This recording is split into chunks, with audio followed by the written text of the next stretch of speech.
Good morning, good afternoon, or good evening from wherever you're watching or listening.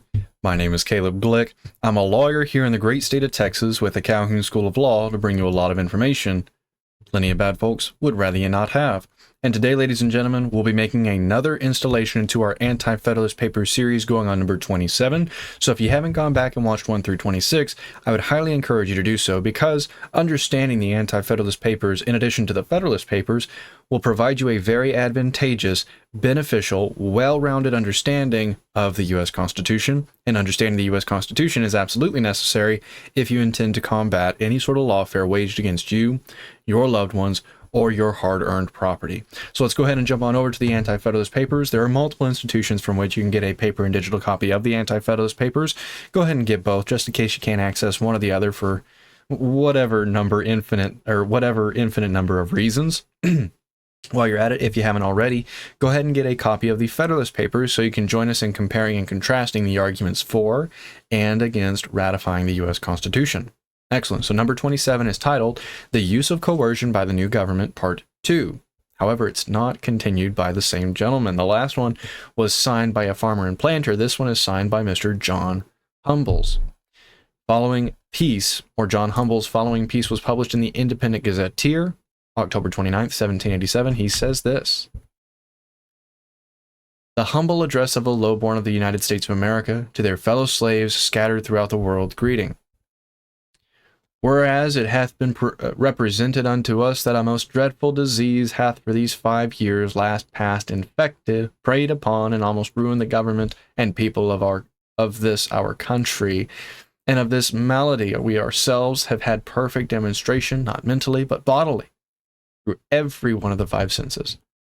For although our sensations in regard to the mind be not just so nice as those of the well-born, yet our feeling through the medium of the plow, the hoe, and the grubbing axe is as acute as any nobleman's in the world. And whereas a number of skillful physicians, having met together at Philadelphia last summer for the purpose of exploring and, if possible, removing the cause of this direful disease, have, through the assistance of John Adams, Esquire, in the profundity of their great political knowledge, found out and discovered that nothing but a new government consisting of 3 different branches, namely King, Lords, and Commons, or, in the American language, President, Senate, and Representatives, can save this, our country, from inevitable destruction. And whereas it has been reported that several of our low-born brethren have had the horrid audacity to think for themselves in regard to this new system of government, and dreadful thought, have wickedly begun to doubt concerning the perfection of this evangelical constitution, which our political doctors have declared to be a panacea, which by inspiration they know will infallibly heal every distemper in the Confederation and finally terminate in the salvation of America. Now we, the low-born, that is, all the people of the United States, except 600 thereabouts, well-born, do by this our humble address declare and most solemnly engage that we will allow and admit the said 600 well-born immediately to establish and confirm this most noble, most excellent, and truly divine Constitution. And we further declare that without any equivocation or mental reservation whatever, we will support and maintain the same according to the best of our power, and after the manner and custom of all other slaves in foreign countries, namely by the sweat and toil of our body. Nor will we at any future period of time ever attempt to complain of this our royal government, let the consequences be what they may. And although it appears to us that a standing army composed of the purgings of the jails of Great Britain, Ireland, and Germany shall be employed in collecting the revenues of this our king and government, yet we again in the most solemn manner declare that we will abide by our present determination of non-resistance and passive obedience, so that we shall not dare to molest or disturb those military gentlemen in the service of our royal government. And, which is not improbable, should any one of those soldiers, when employed on duty in collecting the taxes, strike off the arm with his sword of one of our fellow slaves, we will conceive our case remarkably fortunate if he leaves the other arm on. And moreover, because we are aware that many of our fellow slaves shall be unable to pay their taxes, and this incapacity of theirs is a just cause of impeachment of treason, wherefore, in such cases, we will use our utmost endeavors in conjunction with the standing army to bring such atrocious offenders before our federal judges, who shall have power without jury or trial to order the said miscreants for immediate execution.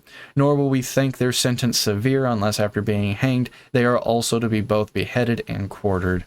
And finally, we shall henceforth and forever leave all power, authority, and dominion over our persons and properties in the hands of the well-born, who were designed by Providence to govern.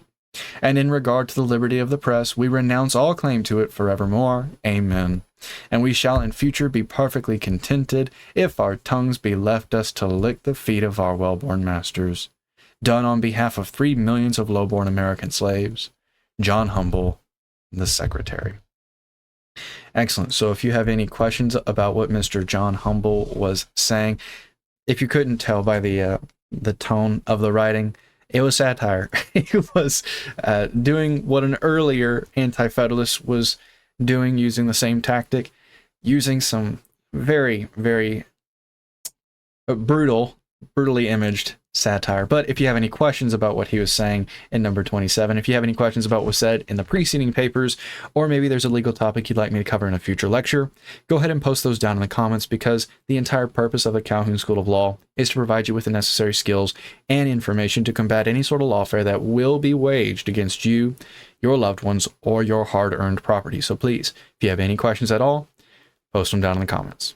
Excellent. So my name is Caleb Glick. I'm a lawyer here in the great state of Texas with the Calhoun School of Law to bring you a lot of information that definitely plenty of bad folks would rather you not have.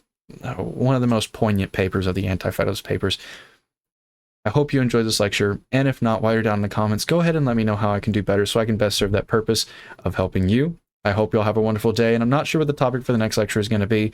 Probably another Anti-Federalist paper, but I'll do my best to make it as informative and entertaining as this one, if not more so. Regardless of the topic of the next lecture, until I see y'all then, I bid you all farewell.